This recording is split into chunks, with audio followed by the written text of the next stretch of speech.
Check bounce కేసులో 138 of NI act under వస్తుంది. NI act అంటే negotiable instruments act. Now check bounce cases లో section 139 of NI act లో it is a presumption that suppose signature ఒకవేళ check మీద ఉంది అని అంటే కనుక అండ్ ఒకవేళ సిగ్నేచర్ యాక్సెప్ట్ చేశారు అని అంటే చెక్ కూడా ఇష్యూ చేశారు అన్న ప్రిజంప్షన్ ఉంటుంది.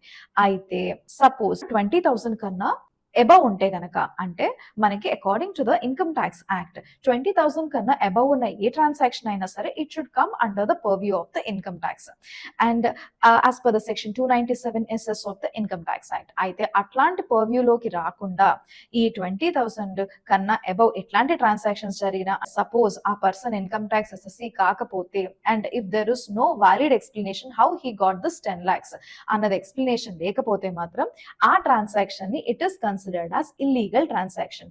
సో ఇల్లీగల్ ట్రాన్సాక్షన్ కి కోర్ట్ ఆఫ్ లాలో ఏమన్నా రెమెడీ వస్తుందా అంటే రాదు. అలాంటి ఇల్లీగల్ ట్రాన్సాక్షన్స్ ఏవి కోర్టులో చెల్లవు.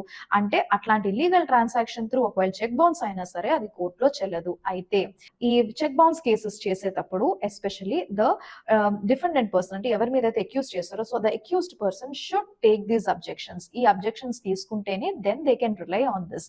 కేరళ హైకోర్టు ఈ జడ్జ్మెంట్ లో ఇచ్చి 20,000 కన్నా అబౌవ్ ఉన్న ఏ ట్రాన్సాక్షన్ అయినా సరే it should be under the purview of the income tax. And అది వైట్ మనీ అయి ఉండాలి. బ్లాక్ మనీ ట్రాన్సాక్షన్స్ అంటే అకౌంట్ లో లేని డబ్బులు లేకపోతే అకౌంట్ కాని డబ్బులని బ్లాక్ మనీ అంటారు. సో అట్లాంటి ట్రాన్సాక్షన్స్ కి కోర్ట్ ఆఫ్ లాలో స్పేస్ లేదు.